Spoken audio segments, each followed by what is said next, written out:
이재명 전 대표죠.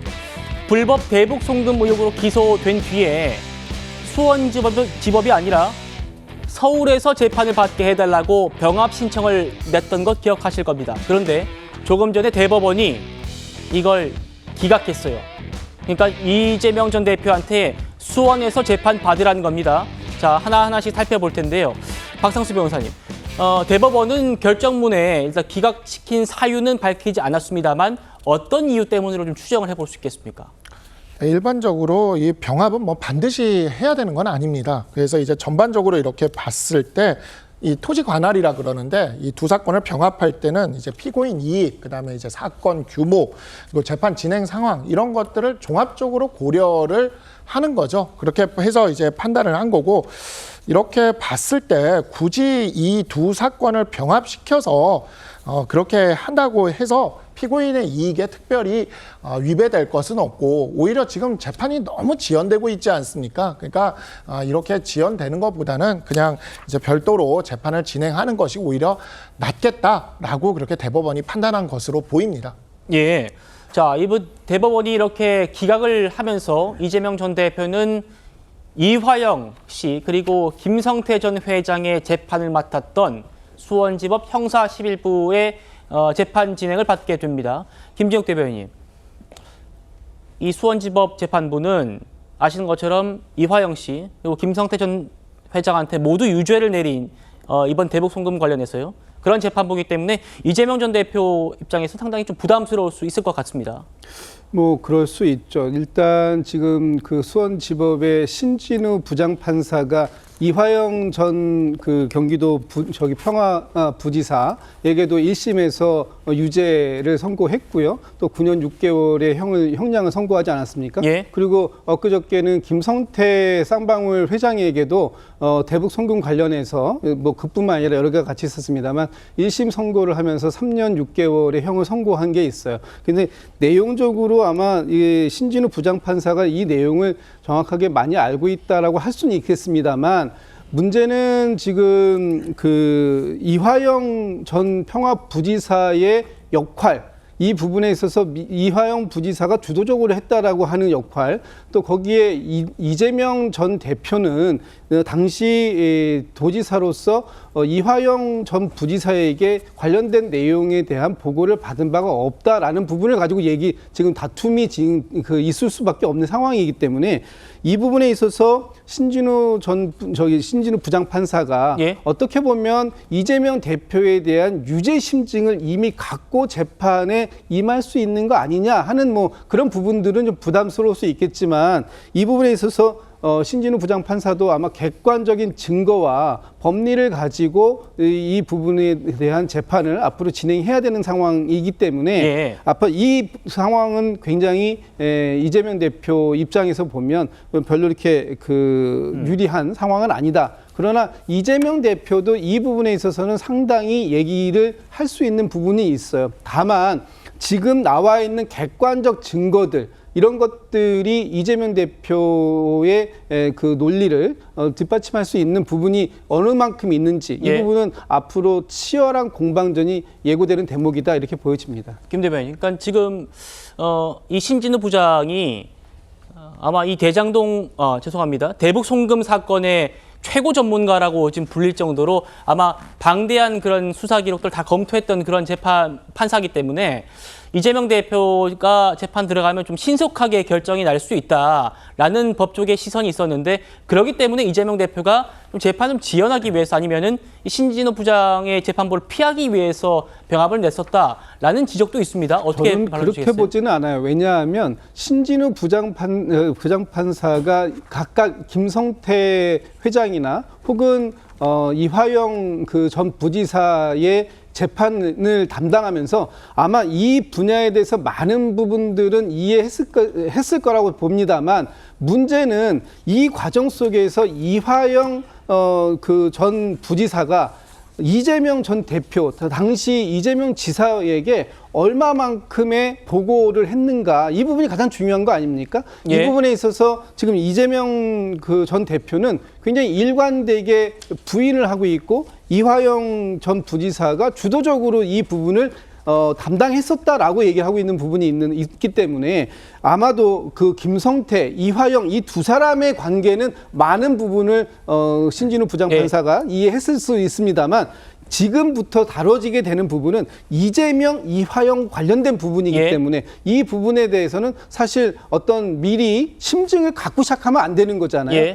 정확하게 객관적인 증거 안에서 판단을 해야 되는 부분이 남아있기 때문에 뭐 이 부분은 앞으로의 재판 과정을 좀 지켜봐야 될 것 같습니다. 최 교수님, 지금 저희가 보여드리고 있는 것들은 이화영 씨 1심 재판부가 김성태 전 회장과 또 이화영 씨의 그 판결문에서 이 대북 송금 사건을 어떻게 전반적인 사실관계를 인정하는지 이걸 좀 보여드리고 있어요. 여기 보시면 북한과의 교류 협력 사업에 4기업을 무리하게 동원했고 음성적으로 북한에 거액의 자금을 무모하게 지급했다.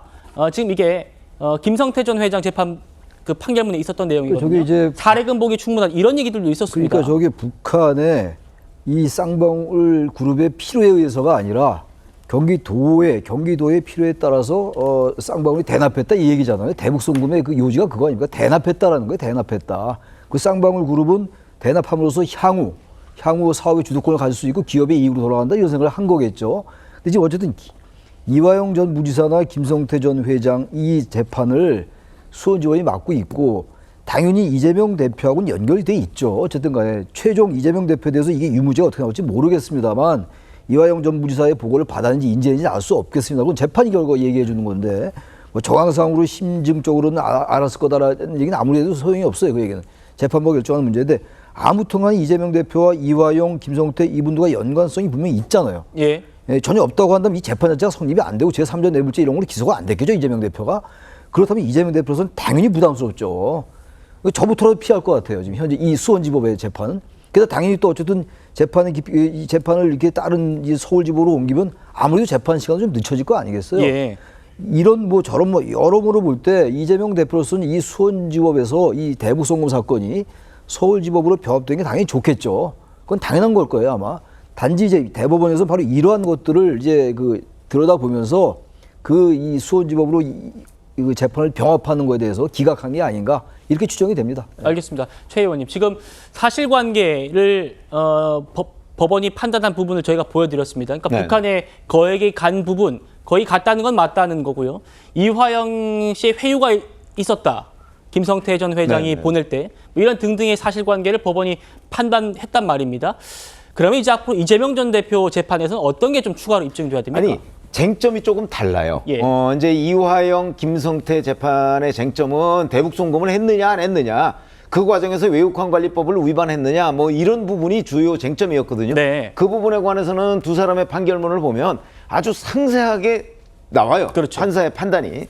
자, 그런데 이제 이재명 그 전 대표는 사실 이 대북 송금 사건의 공범으로 돼 있어요. 그렇습니다. 그런데 이제 쟁점은 이재명 당시 경기도지사가 이화영 전 부지사가 북한하고 했던 또는 쌍방울과의 관계에서 뭐 대북 송금을 했던 그런 사실을 알았느냐 몰랐느냐가 쟁점이에요. 근데 이화영 전 부지사 판결문을 보면 그 부분에 대한 판단은 신진우 부장판사가 하지 않았어요. 그렇죠. 그러니까 이화영, 김성태 이 두 그 판결 재판에서는 그 도지사한테 보고했느냐 안 했느냐 이 부분을 직접적으로 그 따져보지 않았어요. 다만 뭐 통화를 뭐 간접적으로 했느냐 안 했느냐 이런 정도의 몇 가지 사실관계만 들어가 있고 그런 상황이고, 앞으로 이재명 그 전 대표의 대북 송금 재판에서는 부지사가 한 일을 지사가 보고를 받았느냐 안 받았느냐. 근데 이화영 전 부지사가 한번 그걸 얘기를 했다가 번복을 했잖아요. 이 부분이 중점이 될 거거든요. 그런데 이재명 전 대표는 계속해서 보고 안 받고 이화영 전 부지사가 혼자 한 일이다 이제 이렇게 계속 그 방어를 할 거예요. 그러면 검찰에서는 아니다, 이게 부지사가 그 보고를 안 하고 어떻게 도지사 관련한 일을 대북 사업을 할 수가 있느냐, 아마 이 부분에 대한 아주 방대한 주변 자료를 이제 재판부에 제출을 할 거거든요. 이게 쟁점이기 때문에 이화영 전 부지사, 김성태 전 쌍방울 그룹 재판에서 다뤄지지 않은 도지사와 부지사와의 관계, 이게 중점적으로 지금 아마 그 다뤄질 겁니다. 그래서 조금 다르다 재판의 성격이, 제가 그렇게 말씀드릴 수 있습니다. 알겠습니다. 김진욱 대변인님, 지금 수원에서 재판받게 됐습니다. 대법원 판단으로. 그러면 여의도에서 수원지법까지 41km 떨어져 있어요. 이재명 대표 지금 뭐 일주일에 3번씩 재판받을 경우 있는데 이번 대북 송금까지 4개 재판을 받는다면 곧 전당대회에서 당대표 당선이 유력하기 때문에 앞으로 정치 일정을 제대로 소화할 수 있을까라는 지적도 있습니다. 뭐 이거까지 하면은 이제 4개의 재판이 되는 거잖아요. 그런데 지난 3개의 재판을 받는 기간 동안에도 이재명 대표가 이끄는 선거에서 지난 총선에서 이재명 대표가 뭐 굉장히 큰 대승을 거둘 수 있을 정도로 지금 당은 안정화가 되어 있다라고 보여지고요. 아마 물리적으로나 아니면은 뭐 시간적으로는 굉장히 부족하고 어려운 싸움일 수 있겠습니다만 뭐 이재명 대표가 뭐 재판을 받는 것 때문에 어떤 본인의 정치적 역할을 태만히 할 수 있는 그런 상황은 아니다. 또 그럴 가능성도 별로 없어 보인다. 이렇게 말씀드리겠습니다. 알겠습니다. 이재명 대표 재판 4개를 받아야 하는 상황입니다. 어떻게 또 재판에 임하는지도 저희도 지켜보도록 하겠습니다.